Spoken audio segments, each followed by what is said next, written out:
Esta é uma reflexão sobre a história de Campinas, realizada através de uma caminhada pelo seu centro histórico, observando nomes de ruas, técnicas construtivas, projetos arquitetônicos, fachadas de edifícios, hábitos, vestígios e detalhes da malha urbana que quase sempre nos passam desapercebidos em nosso cotidiano acelerado. Detalhes que podem revelar o trabalho, o sofrimento, mas também as alegrias e a beleza de homens, mulheres e crianças que vêm construindo essa cidade. Cidade que vivenciou a violência da escravização de povos africanos e seus descendentes, mas que também se engajou na luta abolicionista e acolheu imigrantes de diferentes nacionalidades que vieram para cá em busca de uma vida melhor. Cidade que hoje ostenta o título de polo de alta tecnologia, mas que também convive com regiões sem saneamento e infraestrutura. Com este passeio, propomos que você embarque em uma caminhada não só física, mas também pela cultura e diversidade dessa cidade tão conflituosa e, ao mesmo tempo, harmônica. Bom dia, pessoal. Meu nome é Américo, eu sou historiador, trabalho no Museu da Cidade desde 1992. Vou começar, então, contando um pouquinho para vocês da história desse prédio em que nós estamos. Esse prédio, que hoje abriga o Museu da Cidade, ele foi construído entre os anos de 1884 e 1886 para receber a Fundição Midgerud. A Fundição Midgerud era uma empresa norte-americana que veio e se instalou no Brasil com o desenvolvimento da cultura cafeeira e, inicialmente, funcionava na Rua do Rosário, que vocês hoje conhecem como Avenida Francisco Glicério. Tá? E aí o que ocorre? Ela, num primeiro momento, ela só comercializava. Num segundo momento, ela passou a montar. E num terceiro momento, ela passou a produzir aqui na própria cidade. Então aqui funcionou a fundição Midgerud entre 1884 e 1922. Em 1922, em função dos problemas enfrentados pela economia cafeeira, o Midgerud vende o prédio para uma outra fundição, aí funcionou a fundição Pedro Andersen entre 1922 e 1928, quando o prédio é comprado pela Companhia Paulista de Estradas de Ferro. Continuou como fundição da Companhia Paulista. A Companhia Paulista tinha a casa de manutenção dos carros do lado de lá, que a gente vai ver daqui um pouco. E aqui, então, eram fundidas peças que iam ser usadas na manutenção dos carros. Quando eu falo carro aqui, é na composição. Você tem a locomotiva, o carro que é para passageiro e o vagão que é para carga. Bom, inicialmente, então, continuou funcionando como fundição da Paulista. Em 1932, aqui foi usado para fundir as granadas que os soldados constitucionalistas usaram.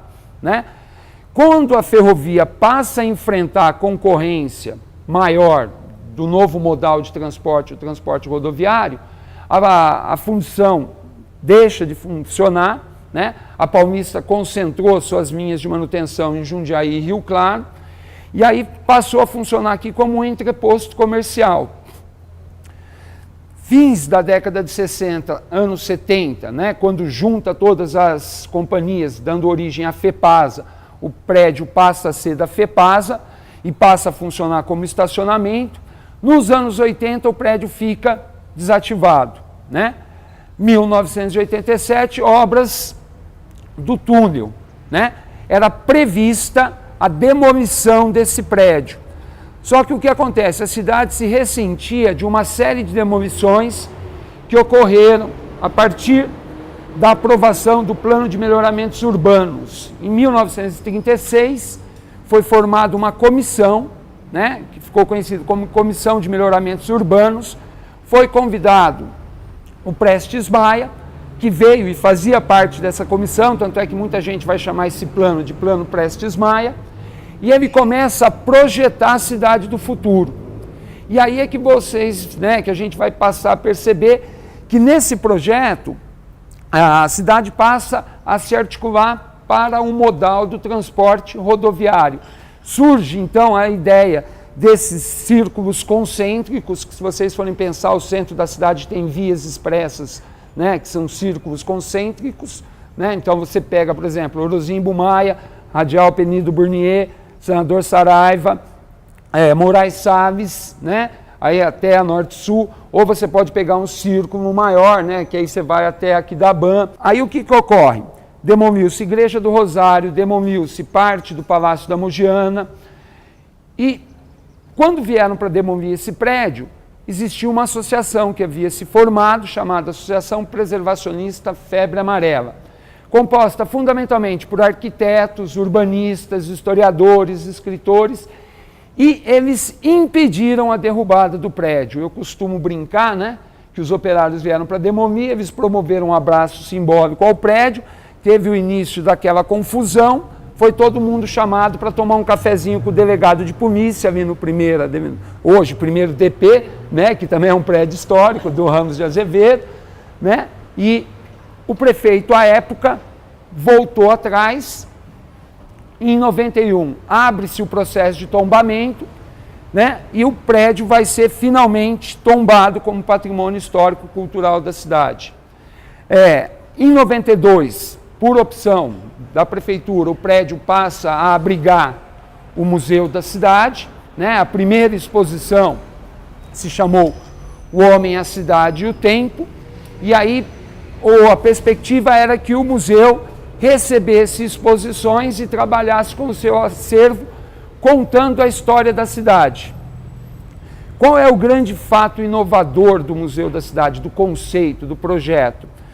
Todo mundo aqui, pelo menos o pessoal que tem a minha idade, deve se lembrar dos museus do Bosque, que tinha o Museu Indígena, o Museu do Folclore, né? O Museu Histórico.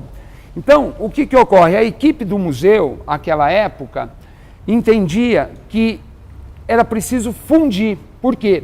Os objetos da elite, que pertenceram ao Marquês de Três Rios, que pertenceram ao Barão de Itapura, que pertenceram a uma série de fazendeiros, eles estavam no Museu Histórico. Tudo aquilo que era cultura popular não ficava no Museu Histórico, ficava no folclore, ou seja, o que a população faz não é história, né? História é o que os grandes homens fazem, né? E o indígena também não estava no histórico. E qual que era a ideia daquele conceito? Era recuperar todos nós como agentes da história, né? Então, independentemente, entender a cidade não como produto da ação dos grandes homens, dos barões de café ou dos prefeitos, mas entender a cidade como produto da ação de um coletivo de pessoas, de homens, de mulheres e crianças que no seu trabalho, no seu dia a dia, construíam a história da cidade. E aí se criou o museu. Tamboris do Congo, gemendo e cantando, dores e saudade, a evocar martírios, lágrimas e açoites que floriram claros sóis da liberdade. 1889, vou aproveitar o brasão da camisa das meninas, vocês estão vendo uma fênix. A cidade tinha 30 mil habitantes. Começaram as epidemias de febre amarela. E aí o que ocorre? Pelo padrão de conhecimento da época, eles não sabiam que a febre amarela era transmitida pela picada do mosquito. Eles pensavam que era pela água.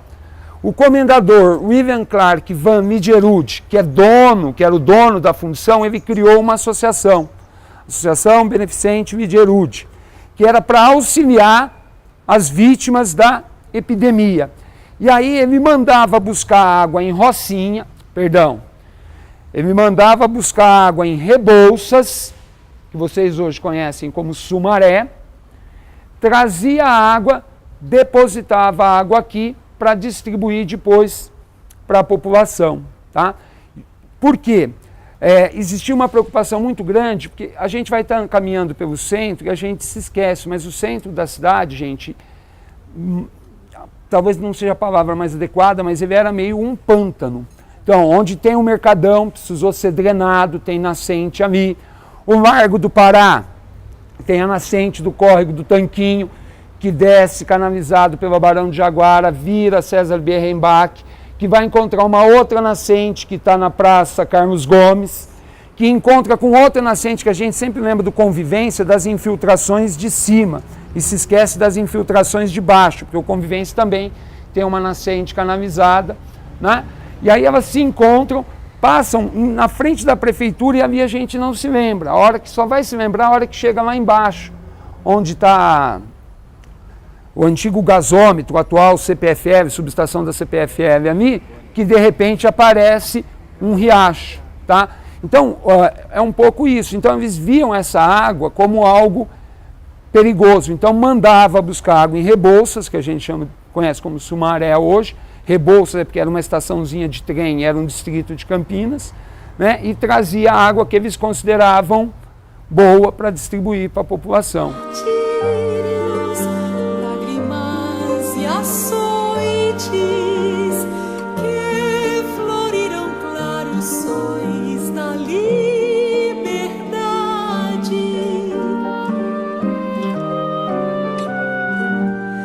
Quero ler nas ruas fontes cantarias. 100 metros abaixo são remanescentes do estilo neogótico da era vitoriana, que foi o estilo arquitetônico utilizado nas empresas, nas indústrias, no final do 19 e início do 20. O Macquard é o mais antigo deles, de 1874. Esse começou a construção em 84, ficou pronto em 86 e a estação é de 84.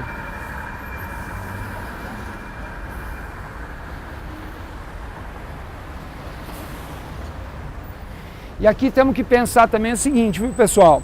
Isso aqui antes era uma grande área ferroviária, então tinha trem, tinha bonde, tinha trilho para tudo quanto é lado. Até a topografia do terreno foi alterada. Nós temos um monumento aos 25 anos da Companhia Mogiana de Estradas de Ferro, foi feito em 1897, tá? Para alguns, a mulher representa a república e a engrenagem a indústria. Originalmente, o monumento não ficava aqui, ele ficava lá. Porque onde vocês têm essa pista hoje, etc., ali era chamado de Praça dos Ferroviários. Era uma grande plataforma de manobra de trem. Então tinha uma série de linhas e aí era onde eles usavam para montar as composições para seguir viagem. Um dado curioso, durante a Revolução de 32 foi a região mais bombardeada da cidade, onde vocês veem hoje a estação de transferência. Nessa estação, gente, saíam 3 companhias, tá? A Paulista, lá dentro eu vou mostrar depois melhor. A Mogiana e a Cabrita, que ia para o Pico das Cabras. Se a gente tomar o complexo ferroviário como um todo, lá no Bonfim a gente ainda tem a estação da Sorocabana, que também se integrava. E lá na estação Guanabara, onde funciona o CIS Guanabara da Unicamp hoje, se integrava também a Mogiana e a Funilense. A Funilense saía do lado do Mercadão, onde tem a peixaria ali, saiu uma outra companhia, que era chamada de Funilense. Originalmente lá funcionava a porteira do Capivara, não tinha viaduto, era uma porteira que abria e fechava para o pessoal atravessar, tá? O telhadinho cinza, que são 3 telhados, está dando para a gente ver um apenas, dos cemitérios. Oficialmente os corpos foram transladados lá para o cemitério da Saudade, tá? E ela monta esse complexo aqui. A Mogiana vai comprar a parte de lá, tá? Um relógio inglês. E aqui, pessoal, quando a gente está com escola, a gente vai trabalhando sempre muito em cima do concreto. Tem essa plaquinha, quilômetro 44 e 42, significa que se a gente seguir a linha férrea a 44 quilômetros e 42 metros, nós vamos chegar no início da Companhia Paulista de Estradas de Ferro, tá? Em Jundiaí, tá? A altitude, 693 metros, 197, E aqui uma placa comemorativa ao primeiro centenário, em Campinas, onde Saldanha Marinho lançou a ideia da fundação da Companhia Paulista, comemorou-se o primeiro centenário da sua concretização, 30 de janeiro de 1968. Quando a gente está com escola, eu não leio, a meninada é que vai vendo, vai fazendo corinho, tá? Então é um dado interessante, tá? Aqui vocês podem ver um banco, não sei se vocês observam aqui, ó, um E, um D, F e embaixo um C e um P, Estrada de Ferro, Companhia Paulista. Palavras de um morador da Vila Industrial durante uma caminhada. Eles chamavam isso aqui de Muro de Berlim. Tá? E aí ele brincou do lado de cá, onde nós estamos, o lado nobre. Do lado de lá, o lado pobre. Tá? Então, na realidade, existiu sim. Tá? Depois o cemitério saiu, mas mesmo assim você tem o lazareto, você vai ter os curtumes, o matadouro. Então tudo aquilo assim, vamos dizer, que precisava, que tinha que ficar longe. Do lado de cá você tinha o teatro, o cinematógrafo, entendeu? Então dividia assim a cidade. Já tinha Vila Industrial, a Vila Industrial veio depois? Não, 1872, quando chega o trem, isso aqui nem a 3 de maio chegava aqui. Depois, tá? Quando a gente for descendo, a gente vai ver que é o procedimento inverso, tá? A gente vai passar pela Rua do Rócio, por exemplo, que era onde eles projetaram a cidade, até onde a cidade ia em 1774. Tá, então a cidade veio crescendo para cá, a hora que a ferrovia veio para cá. A Vila Industrial, a bem da verdade, o processo de ocupação dela como bairro operário já é do início do século XX. Tá? Então nós vamos ter ali a Vila dos Ferroviários, 1908. E hoje a gente não vai passar, mas tradicionalmente a gente passaria pelo Manuel Dias e não passa pelo Manuel Freire por uma outra questão, tá? Mas está bem do lado. Então você tem as vilinhas ali de 1908, 1915. Isso aqui é um carro-restaurante, senhores. Então você tem o fogão, né, onde era a área de cozinhar, etc. E aí você tinha as mesinhas, tá? Na composição, depende, porque aí você tem formas variadas de montar a composição. Talvez você lembra que tinha primeira classe, segunda classe, terceira classe, aí tinha carro dormitório, então existiam possibilidades de montar a composição. Quero ler nas ruas fontes cantarias, torres e mirantes, igreja e sobrados, nas lentas ladeiras que sobem angústias, sonhos do futuro, glórias do... Originalmente a Mogiana saía daqui. Aqui vocês podem observar, também foi tampado. Embaixo disso tinha trilho. Dizem que quando soterraram isso, colocaram uma manta para proteger os trilhos, aí aterraram e cobriram, tá? Porque em tese não deveria ter feito, até por ser um bem tombado, tá? Mas aqui então nós estamos entrando na área da Mogiana. A bem da verdade, aqui na área da Mogiana, que depois virou tudo, FEPASA, os fazendeiros da região de Rio Claro, São Carlos, que era uma área em expansão, queriam que seguisse um caminho. Os fazendeiros da região de Mogi queriam que seguisse outro caminho. Teve um embate, uma disputa. Por quê? Porque para prosseguir tinha que angariar novos investidores, novos fazendeiros. No meio da parada surge o Conde do Pinhal. Ele entrou e falou, olha, eu banco. Ele já tinha a Rio Claro Highway. E aí ele jogou pesado e os fazendeiros resolveram então seguir o rumo da Paulista, que vai dar origem a Sumaré, como Rebouças, vai dar origem à Americana, que também era parte de Campinas, era um distrito de Campinas, Vila Americana. Tá? Os fazendeiros da região de Mogi se unem e fazem o quê? cria uma outra companhia, a Companhia Mogiana de Estradas de Ferro e Navegação. E aí em 75 sai o primeiro trem, perdão, não sai o primeiro trem, é a primeira viagem oficial da Mogiana. E aqui nós vamos ter um pequeno remanescente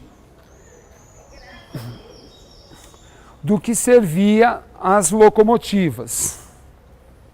Se vocês observarem lá, vocês vão ver Dick Care Company, 1891, London. Originalmente, tudo aquilo que foi usado na ferrovia, senhores, era importado da Inglaterra. Isso também foi uma fundição, tá? Que em 1913 a Companhia Mogiana de Estradas de Ferro comprou.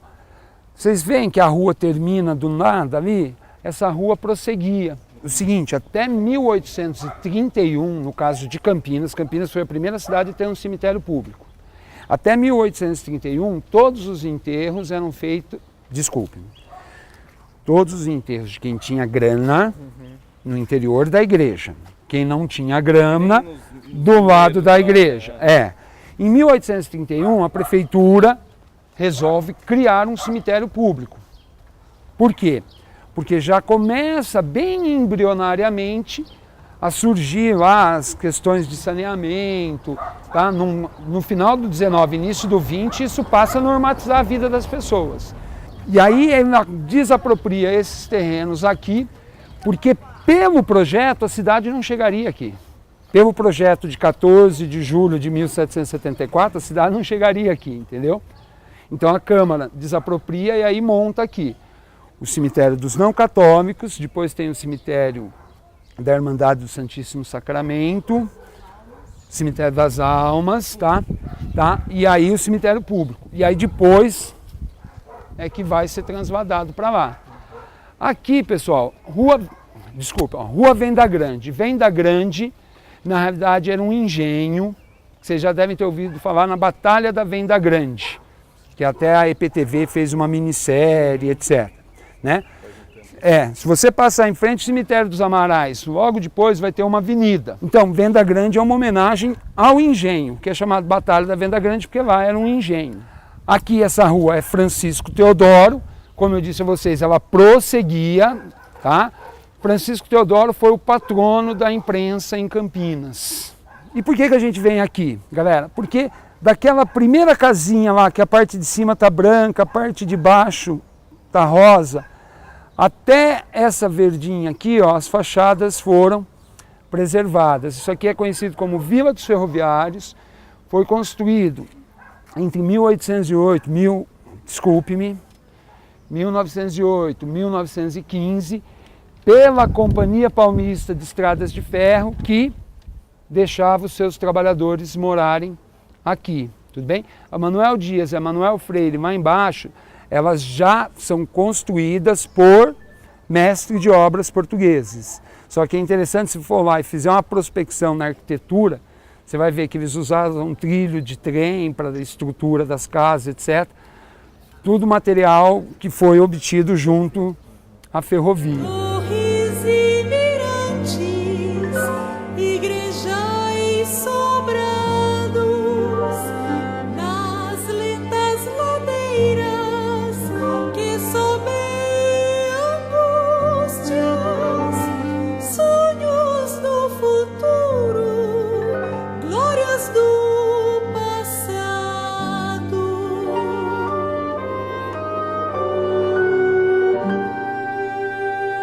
Pessoal, na parte de cima vocês vão ver o CP 1918, tá? Então é um túnel que foi construído porque os trabalhadores moravam do lado de cá e atravessavam para trabalhar do lado de lá. Há uma tendência historiográfica a explicar a construção do túnel em 1918 por conta de um episódio que envolve a Porteira do Capivara, onde hoje tem o viaduto. 1917, grande greve geral em São Paulo. Campinas também os trabalhadores entraram em greve pedindo reajuste e regulamentação de jornada de trabalho, entre outras coisas, tá? E o que ocorre? A Força Pública de Campinas tinha sido chamada para ir para São Paulo. E em Campinas eles prenderam o Ângelo Soave, que era o líder do movimento. Trabalhadores da Mogiana e da Migerud obstruíram a passagem para impedir o trem de ir embora. O tiro de guerra 176, tiro de guerra, quem mora no interior sabe, é aquele período da manhã que a gente vai lá e tem instrução militar, etc.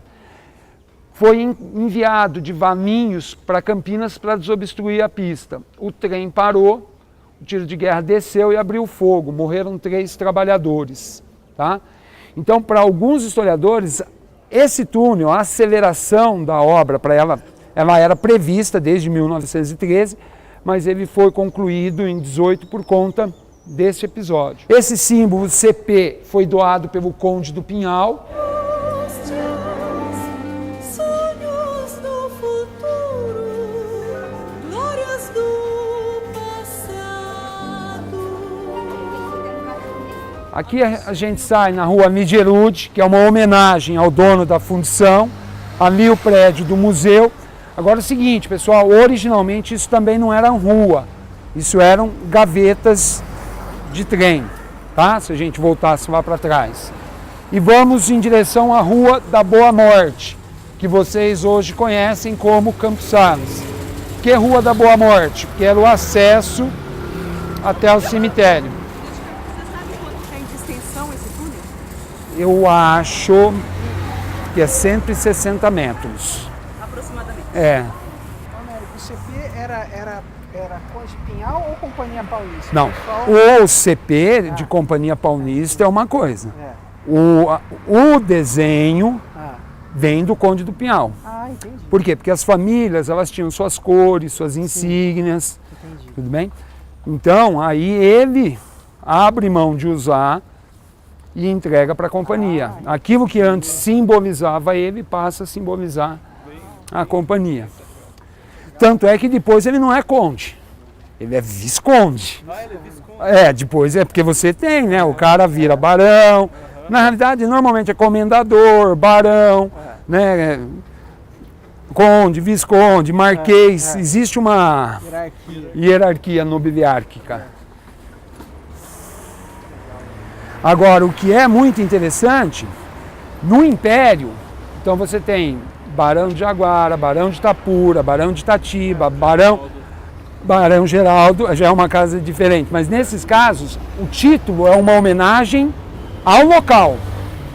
Com a República, o local passa a homenagear as pessoas. Então, Desterro vira Florianópolis, cidade de Floriano, né? Aí começa, então inverte-se essa lógica. É interessante a gente pensar. Quando a República devia colocar o coletivo em primeiro lugar, né? Ela inverte a lógica. Onde irá teu pensamento? Quisera saber agora. Quisera saber agora. Se esqueceste, se esqueceste, se esqueceste o juramento, quem sabe se és constante. Se ainda é meu teu pensamento, minha alma toda devora da saudade abre o tormento. Galera, então, ó, o Palácio da Mogiana, que eu falei para vocês, tá lá, ó, CM. Esse prédio, galera, foi construído em 3 etapas. Onde irá Esta torre aqui que vocês estão vendo, ó, tá vendo ali? MCMX 1910. saber agora?